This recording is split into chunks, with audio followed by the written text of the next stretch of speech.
સ્પર્ધાત્મક પરીક્ષાને લગતા દરેક વિષયોના વિડીયોઝ, ડેઇલી કરંટ અફેર્સ તથા નવી ભરતીની માહિતી મેળવવા માટે જોતા રહો અમારી યુટ્યુબ ચેનલ ICE રાજકોટ અને અમારી ચેનલને સબસ્ક્રાઇબ કરો તથા બેલ આઇકોન પ્રેસ કરો જેથી દરેક નવા વિડીયોની નોટિફિકેશન મેળવી શકો. નમસ્કાર વિદ્યાર્થી મિત્રો, ICE ના યુટ્યુબ ચેનલમાં આપ સૌનું હાર્દિક સ્વાગત છે. ઘણા લાંબા સમય પછી મિત્રો મળી રહ્યા છીએ. જે આ કોરોનાની મહામારી છે એની લપેટમાં ઘણા બધા આવી ગયા હતા, એમાંથી હું પણ એક છું. અને હવે જે છે બધા રિપોર્ટને બધું નોર્મલ થઈ ગયું છે, એકદમ સ્વસ્થ પહેલાંની જેમ. તો ફરી પાછા વિદ્યાર્થી મિત્રો આપણે હવે જે એઝ યુઝ્યુઅલ લેક્ચરને આવતા હતા એ પ્રમાણે મળતા રહેશું. તો મિત્રો આજે તમારા માટે થોડુંક તમે ઇવન કરંટ કંઈક ટોપિકને બધું જોયેલું હશે. દિશાંત સર છે, કુલદીપ સરે છે, મ્યુકોરમાઇકોસિસ છે, અથવા તો જે કહેવાય ને કે અલગ અલગ પ્રકારના ટોપિક કોવિડની ઇફેક્ટ એના વિશે ઘણી માહિતી આપેલી છે, ચક્રવાતની માહિતી આપેલી છે. તો આ પ્રકારમાં જે ટોપિક ઇમ્પોર્ટન્ટ રહેલા છે, લાઈક તમે ઘણી ચર્ચા વિચારણા કરેલ છે કે ભાઈ iron dome air defence system Israel, ફિલિસ્તીન એટલે કે જે પેલેસ્ટાઇન છે, ઇઝરાયલ છે વચ્ચે ઇસ્યુ રહેલા છે. આમાં જે છે એટેક સામે થઈ રહ્યા છે, શું સમસ્યા છે, ખાસ કરીને ઇઝરાયલની જે અત્યારે સૌથી ચર્ચામાં રહેલી સિસ્ટમ હોય તો એર ડિફેન્સ સિસ્ટમ રહેલી છે કે ભાઈ મિસાઇલ આવે એની પહેલા જ મિસાઇલને ધ્વસ્ત કરી દીધી. ઇઝરાયલ પાસે તો છે, પણ મિત્રો મારો અહીં ઉદ્દેશ્ય ખાલી ઇઝરાયલને લઈને નહીં હોય. શું ઇન્ડિયા પાસે આ પ્રકારની સિસ્ટમ છે તો કઈ છે, કયા પ્રકાર રહેલી છે, એની આપણે વાત કરવાના છે. તો ઇઝરાયલને થોડી સમજી કયા પ્રકારની સિસ્ટમ હોય છે, કેવી રીતે વર્ક કરે છે, એની સાથે ભારતની એર ડિફેન્સ સિસ્ટમ કઈ રહી છે ડોમ પ્રકારની, એની પણ આપણે વાત કરવાના છીએ.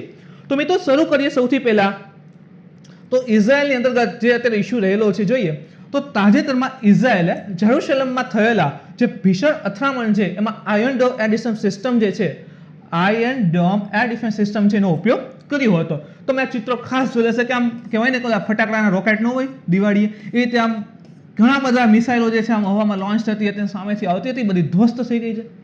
તો iron dome air defence system, dome એટલે શું છે પ્રકારનું આ રીતે કે ભાઈ એ મિસાઇલ આવે એટલે ધ્વસ્ત કરી દેવાની. તો એનો ઉપયોગ જે છે ઇઝરાયલે કરેલો છે. વાત કરીએ એના ઉપર તો iron dome air defence system વિશે વાત કરીએ તો ફર્સ્ટ ઓફ ઓલ જમીનથી હવામાં. હવે આ પ્રકારના જે શબ્દો આવે એને હાઇલાઇટમાં રાખજો મિત્રો. ઇવન લાસ્ટ ટાઈમ તમે એસટીએમ અને એમાં જુઓ તો કહેવાય કે ભાઈ પાકિસ્તાનની મિસાઇલ વિશે માહિતી પૂછેલી હતી કે ભાઈ જમીનથી હવા માર કરે છે એની રેન્જ કેટલી છે. તો જે પ્રકાર રહેલા છે, જે વિશેષતા રહેલી છે એને હાઇલાઇટમાં રાખજો. તો જમીનથી હવામાં એટલે કે surface two air missile system mark કરનાર ટૂંકા અંતરની અહીં આપણે સ્પેશિયલી ઇઝરાયલની વાત કરીએ તો એની જે મિસાઇલ છે તામીર ઇન્ટરસેપ્ટર મિસાઇલ જે છે એને રહેલી હતી. અહીં એની વાત કરીએ તો એની રેન્જ જે છે 4 થી 70 કિલોમીટર રહેલી છે. ઇન શોર્ટ કે શોર્ટ રેન્જ છે. 70 કિલોમીટરના એરિયામાં જે પણ મિસાઇલ આવશે એને ઉડાડવાની કેપેસિટી જે છે આ તામીર પાસે રહેલી છે. આપણી ભાષામાં કહીને તો એવું થાય.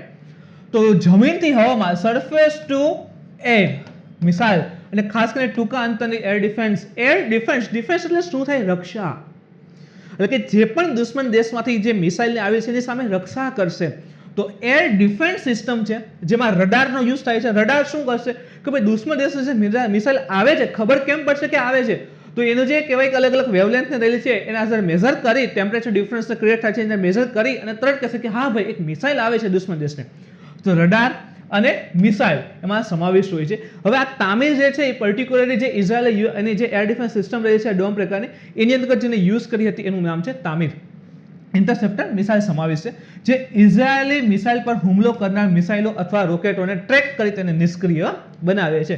તો ઇઝરાયલ દેશ રહેલો છે, ઇઝરાયલ ઉપર જે પણ એના દુશ્મન દેશો દ્વારા જે છે એટેક કરવામાં આવે છે તો અહીં રડાર એને કેચ કરશે કે પેલા માહિતી રડાર માહિતી હશે કે હા ભાઈ એક મિસાઇલ આવે છે કે તરત જ એક મેસેજ પાસ કરશે અને તામીર જે છે મિસાઇલ લોન્ચ કરશે કે જેવી આ મિસાઇલ ઇઝરાયલના એરિયામાં આવશે કે ઉડાડી દેશે. આ પ્રકાર આખીની સિસ્ટમ જે છે એ રહેલી છે. માહિતી મેળવી કેવી રીતે વર્ક નહીં કરતું હોય છે સાથે જ મિત્રો. તો અહીં તમે જુઓ તો અહીં એક મિસાઇલ બતાવેલી છે અને આ છે એનિમી રોકેટ ફાયર. એનિમી એટલે કે દુશ્મન દેશોએ જે છે આ પ્રકારની મિસાઇલ લોન્ચ કરે છે કે તરત જ આ વસ્તુ જે છે અહીંથી ઇઝરાયલનું શરૂ થાય છે. હવે ઇઝરાયલ પાસે રડાર સિસ્ટમ રહે છે જે આ પ્રકારના રોકેટને શું કરશે? ડિટેક્ટ કરશે કે હા ભાઈ એક આવી રહ્યું છે, પકડી લે કે આની માહિતી અહીંયા છે એમ. તો આ જે રોકેટ આ રીતે આવી રહ્યા છે એને ડિટેક્ટ કરશે કોણ? રડાર. રડારનું કામ ખાલી ડિટેક્ટ કરવાનું હોય છે. રડાર શું કરશે કે ડિટેક્ટ થઈ ગયા દુશ્મન દેશની મિસાઇલ છે ખબર પડી કે તરત જ મેસેજ પાસ કરશે. ક્યાં? તો કે control system estimate impact point ઉપર. જ્યાંથી આખી સિસ્ટમ જે છે કંટ્રોલ થતી હોય છે, બધું નોર્મલાઇઝ રાખવાનું કાર્ય થતું હોય છે. હવે રડાર શું પાસ કરશે કે ભાઈ હા ભાઈ એનિમી રોકેટ આવી રહ્યા છે, કંટ્રોલ સિસ્ટમને મેસેજ પાસ કર્યો. કંટ્રોલ સિસ્ટમ શું કરશે કે ભાઈ આખો વિસ્તાર જે છે સુરક્ષિત રાખવાનો છે, કે તરત જ જે મોબાઈલ લોન્ચર અથવા તો ડિફરન્ટ ટાઈપ ઓફ લોન્ચર રહેલા છે ત્યાંથી જે છે મિસાઇલ લોન્ચ કરશે. હવે દુશ્મન દેશની જે મિસાઇલ આ રીતે આવી રહી હતી કે તરત જ સામે આ મિસાઇલ આવે છે અને આને હવામાં જ શું કરી દે છે, ધ્વસ્ત કરી દે છે, જેથી કરી અને જે ઇઝરાયલ દેશ છે ઇનશોર્ટ કે જે વિસ્તાર રહેલો છે એ સુરક્ષિત રહી જાય. તો આ શું થયું, એક પ્રકારનું ડોમ બનાવી દીધું કે નહીં, આયર્ન ડોમ શિલ્ડ, એટલે કે આખું સિટી હતું એ દુશ્મન દેશની એક પણ મિસાઇલને પ્રવેશવી દેતું નથી. અવકાશમાં ઇનશોર્ટ કે હવામાં જે છે એને ધ્વસ્ત કરી દે છે. તો આ પ્રકારે આખી iron dome air defence system રહેલી હોય છે. આગળ વાત કરીએ મિત્રો એના ઉપર.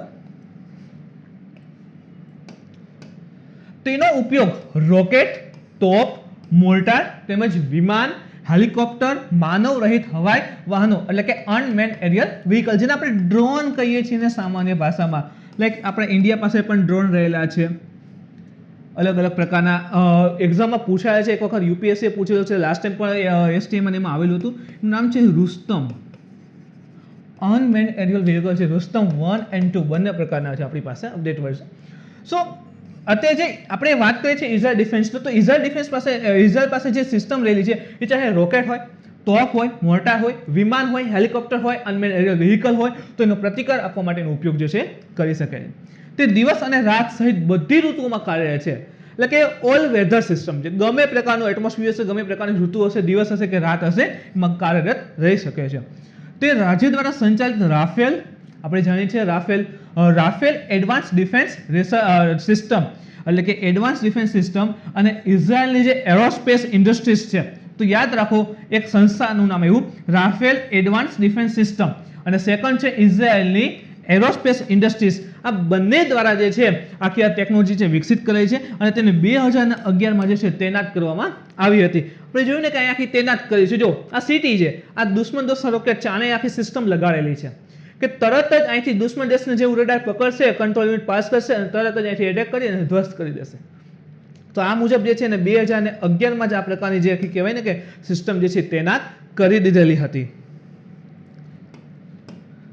રાફેલ એવો દાવો કરે છે, કારણ કે રાફેલને ઇઝરાયલની બંને એજન્સી સમાવેશ છે, તો રાફેલ એવો દાવો કરે છે કે એનો સફળતા દર છે ને 90%થી વધુ છે. 100 મિસાઇલ લોન્ચ કર્યું હોય દુશ્મને તો 90 થી વધારે મિસાઇલ જે છે હવામાં ધ્વસ્ત કરી દેશે. એટલે જો 100 મિસાઇલથી કેવું નુકસાન થાય ને 2 થી 3 મિસાઇલ નુકસાન થઈ વાત સાચી છે, 2 થી 3 મિસાઇલમાં ઘણું ઓછું થઈ જાય 100 ની સાપેક્ષે. તો રાફેલ એવો દાવો કરે છે કે એનો સફળતા દર 90%થી વધારે છે, જેમાં 2000થી વધુ ઇન્ટરસેપ્શન રહેલા છે. 2000થી વધુ ઇન્ટરસેપ્શન છે. જો કે નિષ્ણાંતો જે વિશ્વના અન્ય રહેલા છે એ એનો સફળતા દર 80% કરતાં વધારે માને છે, એટલે 80 થી 90 વચ્ચે માને છે. તે તૈનાત કરાયેલા અને યુદ્ધ અભ્યાસ કરતા દળો હવે ક્યાં લગાડવામાં સામાન્ય આવતી હોય છે. તો જે કહેવાય ને કે આપણો જે સૈન્ય ટુકડીઓ જે રહેલી હોય અથવા તો જે જગ્યાએ યુદ્ધ અભ્યાસ સામાન્ય થતા હોય એવા સ્થળ છે, દળ છે, ફોરવર્ડ ઓપરેશનિંગ બેઝ રહેલા હોય એવા અને શહેરી વિસ્તારો પરોક્ષ અને હવાઈ જોખમોથી સુરક્ષિત કરી શકાય છે. એક્ઝામ્પલ તરીકે આપણે લઈએ આપણી કેપિટલ ન્યૂ દિલ્હી. આપણે જાણીએ છીએ કે આપણું ઇન્ડિયા ડ્રો કરીએ તો અહીં જે છે ન્યૂ દિલ્હી આવે છે, અહીં એક દેશ રહેલો છે ચાઇના, ચીન, અહીં છે પાકિસ્તાન. તો કેપિટલ આપણી નજીક છે. હવે આપણી કેપિટલ છે એને પણ સુરક્ષિત બનાવવી પડશે. આપણે લખ્યું ને શહેરી વિસ્તારને પરોક્ષ રીતે પણ સુરક્ષિત બનાવી શકાય છે. તો આપણું જે ન્યૂ દિલ્હી આપણી કેપિટલ રહેલી છે એની ફરતે પણ આ પ્રકારની ડોમ લગાડેલી છે. તો અહીં મિત્રો તમને એક પ્રશ્ન આપું છું કે આપણું જે કેપિટલ છે એની ચારે તરફ કયા પ્રકારની મિસાઇલો, કઈ મિસાઇલો જે છે લગાડેલી છે સુરક્ષા માટે, એ તમે કોમેન્ટ કરીને જણાવજો. આગળ આપણે જોઈએ મિત્રો તો આ જે એના ઘટકો આપણી સિસ્ટમ જોઈએ કે આ પ્રકાર આખી વર્ક કરે છે. અહીં દુશ્મન દેશની મિસાઇલો આવતી હોય છે, રડાર જે છે એ પાસ કરે છે આખો મેસેજ પાસ કરશે કે સીધો એ જાય છે કહેવાય કે લોન્ચર પાસે, કંટ્રોલ યુનિટ પાસે, ત્યાંથી મિસાઇલ જે છે લોન્ચ થતી હોય છે અને એની મિસાઇલને ધ્વસ્ત કરી નાખે છે. હવે અહીં જે ઇઝરાયલની જોઈએ આપણે કે તૈનાત મિસાઇલ હતી, એક તો શોર્ટ રેન્જ આપણે વાત કરી કે ભાઈ અપ ટુ 70 કિલોમીટર રહેલી છે. રેન્જને યાદ રાખજો મિત્રો, પૂછી લે છે. અને સરફેસ ટુ એર મિસાઇલ. તો આયર્ન ડોમમાં 3 મુખ્ય સિસ્ટમનો સમાવેશ થાય છે. આ પ્રકારના પ્રશ્ન પોસિબલ છે. કેટલા ઘટક હોય, જેમ કે PSLV છે, GSLV સ્ટેજની પૂછે છે ને, મલ્ટિપલ ઓફ ટાઈમ પૂછાઈ ગયેલા પ્રશ્ન, તો અહીં પણ આવી શકે. કેટલી સિસ્ટમ હોય, એમાં મુખ્ય 3 સિસ્ટમ હોય છે, જે કોઈ પણ વિસ્તાર હશે જ્યાં લગાવે છે એને આખું સુરક્ષા કવચ જે છે પૂરું પાડે છે. એમાં સૌથી પહેલું રડાર, જે આપણે ભણી ગયા કે દુશ્મન દેશની જે મિસાઇલો આવે છે, જે ખતરો રહેલો છે એને શોધે છે, એને ડિટેક્ટ કરે છે અને ટ્રેક કરે છે રડાર, કે ભાઈ ક્યાં પહોંચે છે. તો એક રડાર હશે. સેકન્ડ શું છે? શસ્ત્ર નિયંત્રણ કંટ્રોલ યુનિટ આખી હશે. તેમાં લડાઈ સંચાલન અને શસ્ત્ર નિયંત્રણ સિસ્ટમ, જેને આપણે કહીએ છીએ BMC, એટલે કે battle management and weapon control system રહેલી છે. રડારથી અહીં જશે. હવે શું થશે કે મિસાઇલને ફાયર કરવાની થશે, એટલે મિસાઇલ ફાયર. તેમાં મિસાઇલને ફાયરિંગ યુનિટ પણ રહેલો છે, જે BMC એટલે કે battle management and weapon control system રહેલી છે. એને મૂળભૂત રીતે રડાર અને ઇન્ટરસેપ્ટર મિસાઇલ વચ્ચે સંપર્ક સ્થાપિત કરે છે. તો અહીં આપણે જોયું રડાર, અહીં દુશ્મન દેશની મિસાઇલ, અહીં જે છે BMC આવશે અને અહીં આવશે રોકેટ લોન્ચર, મિસાઇલ ફાયર. તો જેવી આવે છે કે રડાર શું કરશે ને ડિટેક્ટ કરી અને હવે રડારને એમ કેવું છે કે અહીંથી બીજી મિસાઇલ મોકલો અને હવામાં ઉડાડે, તો રડાર ડાયરેક્ટ તો કહેવાનું છે. તો અહીં વચ્ચે BMC રાખેલ છે, જે બંને વચ્ચે એક પ્રકારનું કોમ્યુનિકેશન પૂરું પાડે છે. તેના મુખ્ય 3 ઘટકો રહેલા છે મિત્રો. હવે આ તો આપણે ઇઝરાયલ એની વાત કરી. હવે આપણે ભારતીય વિકલ્પની વાત કરવી છે. આપણે પણ પાડોશી દેશ પાકિસ્તાન છે, ચીન છે, નેપાળ રહેલું છે, ઘણી વખત એની સાથે સંબંધોમાં ઉતાર ચઢાવ આવતો હોય છે. તો આપણી પાસે પણ એક પાવરફુલ આ પ્રકારની ડોમ ડિફેન્સ સિસ્ટમ રહેવી એવી જરૂરી છે. તો એક છે S-400 ટ્રાયમ્ફ, યાદ રાખજો. ભારત પાસે S-400 ટ્રાયમ્ફ, જે આ ફોટો છે ને S-400 ટ્રાયમ્ફનો રહેલો છે મિત્રો, સિસ્ટમ રહેલી છે, જે 3 ખતરા જેમ કે રોકેટ, મિસાઇલ અને ક્રુઝ મિસાઇલ એને નિયંત્રિત કરવા માટે સક્ષમ છે. સાથે જ એની રેન્જ પણ ઘણી વધારે છે. S-400 ટ્રાયમ્ફ રેન્જ જો અહીં દેખાડે છે 400 કિલોમીટર, એની રેન્જ પણ ઘણી વધારે છે. એટલા સુધીનો એટેક હશે એને નિષ્ક્રિય કરી શકશે.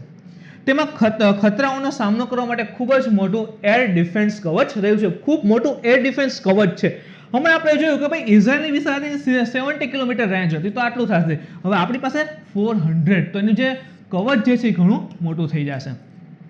તે રશિયા દ્વારા ડિઝાઇન કરાયેલા સપાટીથી હવામાં, જો સપાટીથી હવામાં એટલે કે surface two air missile, SAM, surface two air missile રહેલી છે. અને ડિઝાઇન કોને કરી છે? રશિયા દ્વારા ડિઝાઇન છે. આ પ્રશ્ન ઓલરેડી એસટીએમને હમણાં પૂછાયેલા છે S-400 ઉપર, કે ભાઈ ભારતે બગાવેલી છે. ઇવન હવે તો એ રશિયા જે છે S-500 ઉપર કાર્ય કરે છે. રશિયા S-500 ઉપર કાર્ય કરે છે અને ઇન્ડિયા જે છે S-400 મેળવશે. આગળ વાત કરીએ મિત્રો, તો રેન્જ અને અસરકારકતા, જે S-400 ટ્રાયમ્ફ છે એના વિશે વાત કરીએ. તો એની સિસ્ટમની રેન્જ આપણા કે 400 કિલોમીટરની રેન્જ છે. ઊંચાઈ કેટલા સુધી કવર કરશે? તો 30 કિલોમીટર સુધીની ઊંચાઈના તમામ પ્રકારના હવાઈ લક્ષ્યો સુધી પહોંચી શકે છે. તો 400 કિલોમીટર ઊંચાઈ, 30 કિલોમીટર સુધીના તમામ પ્રકારના જે હવાથી આવતા ખતરાઓ એને ડિસ્ટ્રક્ટ કરવા માટે સક્ષમ રહેલું છે. આ તમે જો આપણું ઇન્ડિયા રહેલું છે, અહીં જે છે ચીન છે, પાકિસ્તાન છે, નેપાળ છે. તો આપણી ગુજરાતથી બોર્ડરથી લઈ જમ્મુ કાશ્મીર, લદ્દાખ અને આમ ઉત્તરાખંડ તે સુધી તમે જો તો આ પ્રકારની સિસ્ટમ લગાડી શકાય છે, જેથી કરીને શું રહે કે દુશ્મન દેશથી કાંઈ પણ પ્રકારની હવાઈ એક્ટિવિટી આ પ્રકારે કરવામાં આવે તો એને ત્યાં જ ડિસ્ટ્રોય કરી શકાય છે. આ સિસ્ટમ 100 જેટલા હવાઈ લક્ષ્યોને ટ્રેક કરી શકે છે. 100 જેટલા લક્ષ્યો આવતા હશે ને એક સાથે ટ્રેક કરશે અને તેમાંથી એક સાથે 6 ને નિશાન જે છે બનાવી શકે છે. એક સાથે 6 ને ટાર્ગેટ કરી અને ડિસ્ટ્રોય જે છે એ કરી શકે છે. હવે બીજી એક છે પૃથ્વી એર ડિફેન્સ અને એક છે એડવાન્સ એર ડિફેન્સ. તો અહીં તમે જો આ પૃથ્વી એર ડિફેન્સ છે PAD, પૃથ્વી એર ડિફેન્સ, અને આ છે એડવાન્સ એર ડિફેન્સ AAD. તો અહીં તમને દેખાડશો છે ફરકને બધું ઓલરેડી અહીંથી ખબર પડી જ જશે. તે એક 2 સ્તરની સિસ્ટમ છે, 2 લેયર સિસ્ટમ છે, જેમાં 2 ભૂમિભાગ અને સમુદ્ર આધારિત ઇન્ટરસેપ્ટર મિસાઇલનો સમાવેશ છે. ભૂમિભાગ અને સમુદ્ર આધારિત બંને પ્રકારની ઇન્ટરસેપ્ટર મિસાઇલ જે છે પૃથ્વી એર ડિફેન્સ અને એડવાન્સ એર ડિફેન્સમાં સમાવિષ્ટ રહેલી છે. એટલે કે ઉચ્ચ ઊંચાઈ અવરોધ, ખૂબ વધારે ઊંચાઈ સુધીનો અવરોધ હોય, ઊંચાઈ ઉપરથી આવતો કંઈ પણ સિસ્ટમ હશે તો એના માટે પૃથ્વી એર ડિફેન્સ સિસ્ટમ એટલે કે PAD યુઝ થશે. અને નીચી ઊંચાઈવાળી કહેવાય કે ભાઈ અવરોધ હશે તો એના માટે એડવાન્સ એર ડિફેન્સ સિસ્ટમ જે છે યુઝ થાય છે. તો યાદ રાખો PAD અને AAD, પૃથ્વી એર ડિફેન્સ અને એડવાન્સ એર ડિફેન્સ. માં પૃથ્વી જે છે એ ઊંચાઈવાળા માટે ખૂબ વધારે ઊંચાઈ હશે ત્યારે, અને જે લો હાઇટ હોય એટલે કે ખૂબ વધારે ઊંચાઈ નહીં હોય તો એના માટે એડવાન્સ એર ડિફેન્સ. વાત કરીએ એની રેન્જ માટે, તો તે 5000 કિલોમીટર દૂરથી પ્રક્ષેપિત કરાયેલ કોઈ પણ મિસાઇલને અટકાવવા માટે સક્ષમ છે. ચાહે એને રશિયા સાઈડથી આપણે રશિયા લોન્ચ કરેલી હોય તો 5000 કિલોમીટર દૂરથી આવતી કોઈ પણ મિસાઇલ હશે તો પણ એને આરામથી રોકી શકશે. આ સિસ્ટમમાં પ્રારંભિક ચેતવણી અને ટ્રેકિંગ રડાર્સનું ઓવરલેપિંગ નેટવર્ક તેમજ આદેશ અને નિયંત્રણ પોસ્ટ પણ સમાવિષ્ટ છે. તો ઓની સમજ કે ભાઈ પ્રારંભિક ચેતવણી જે રડાર રાખવામાં આવશે, રડાર શું કરશે કે ભાઈ દુશ્મન દેશની મિસાઇલને પકડશે, ટ્રેક કરશે અને ચેતવણી આપશે કે ભાઈ આવી રહી છે. હવે એની સાથે કંટ્રોલિંગ યુનિટ તરફ જશે, ત્યાં સુધી જશે અને તરત જ કંટ્રોલ યુનિટને ડેટા મળશે, માહિતી મળશે કે તરત જ લોન્ચરમાંથી જે છે મિસાઇલ લોન્ચ થશે અને ડિસ્ટ્રોય કરી દેશે દુશ્મન દેશની મિસાઇલ. તો એ સિસ્ટમ પણ આખી આમાં સમાવિષ્ટ રહેલી છે. હવે એક એના પછી જોઈએ તો સાથે ઇન્ડિયાની છે Ashwin advance air defence interceptor missile. વાત કરીએ એના ઉપર તો કે પહેલા તો કોને ડેવલપ કરી છે તો DRDO, defence research and development organisation. એના દ્વારા વિકસિત એક સ્વદેશી રીતે નિર્મિત એડવાન્સ એર ડિફેન્સ એટલે કે AAD ઇન્ટરસેપ્ટર મિસાઇલ રહેલી છે. હવે AAD આવી ગઈ એટલે કે એડવાન્સ એર ડિફેન્સ. એક તો ઊંચાઈ કેવી હશે? ઓછી કવર કરશે. તો તે ઓછી ઊંચાઈની સુપરસોનિક બેલિસ્ટિક જે ઇન્ટરસેપ્ટર મિસાઇલ છે એનું સુધારેલું સંસ્કરણ રહેલું છે કે લો હાઇટ ઉપર હશે કે તરત જ આરામથી એને ડિસ્ટ્રોય કરી શકશે. તેમાં મોબાઈલ લોન્ચર એટલે શું થાય કે આપણે કેમ ખટારો તમે જોયો હશે કે ખટારામાં પાછળ કોઈ મિસાઇલ સેટ કર્યો એટલે લોન્ચ કરી શકાય, એક જગ્યાએથી બીજી જગ્યાએ લઈ શકાય. તો એ પ્રકારના મોબાઈલ લોન્ચર. ઇન્ટરસેપ્શન માટે સુરક્ષિત ડેટા લિંક હશે, સ્વતંત્ર ટ્રેકિંગ રડારની બધી સુવિધા હશે, સોફિસ્ટિકેટેડ રડાર હશે વગેરે પણ આમાં સમાવિષ્ટ રહેલું છે. તો આ પ્રકારના રહેલી છે Ashwin advance air defence system interceptor missile. હવે વાત કરીએ એની રેન્જ ઉપર મિત્રો તો એન્ડોસ્ફેરિક એટલે કે પૃથ્વીના વાતાવરણની અંદર ઇન્ટરસેપ્ટરનો ઉપયોગ કરે છે જે કહેવાય ને કે 60,000 થી 1,00,000 ફૂટની મહત્તમ ઊંચાઈ ઉપર. જો અહીં ફૂટ છે, કિલોમીટર નથી. 60,000 થી 1,00,000 ફૂટની મહત્તમ ઊંચાઈ ઉપર અને 90 માઇલથી 125 માઇલની રેન્જની અંતર્ગત. AS400 કેટલી તો કે 400 કિલોમીટર રેન્જ હતી, 30 કિલોમીટર ઊંચાઈ હતી. તો અહીં શું કહે છે 60,000 થી 10,000 ફૂટની મહત્તમ ઊંચાઈ અને 90 થી 125 માઇલની રેન્જની અંતર્ગત જે બેલિસ્ટિક મિસાઇલ આવતી હશે એ બધાને ડિસ્ટ્રોય જે છે આ કરી શકશે. તો મિત્રો મેં તમને પ્રશ્ન પૂછ્યો તો ખાસ ભૂલતા નહીં કોમેન્ટ કરજો કે ભાઈ આપણું જે ન્યૂ દિલ્હી એટલે કે આપણું જે કેપિટલ છે એની ચારે તરફ ઇન્સર્ટ કે એના સુરક્ષા માટે કઈ કઈ મિસાઇલ જે છે ભારતે તૈનાત કરેલી છે એ તમે જરૂરથી કોમેન્ટ કરી જણાવજો મિત્રો. તો આ તો મિત્રો આજનો જે ખાસ કરીને સ્પેશિયલ ટોપિક રહેલો છે એના વિશેની માહિતી. મિત્રો આજનો વિડીયો તમને ગમ્યો હોય તો લાઈક કરો, શેર કરો, તમારા મિત્રો સુધી પહોંચવા માટે કોશિશ કરો. નેક્સ્ટ ટાઈમ ફરી મળીશું આ પ્રકારના નવા ટોપિક સાથે. ત્યાં સુધી મિત્રો ઘરે રહો, ભણતા રહો, સુરક્ષિત રહો.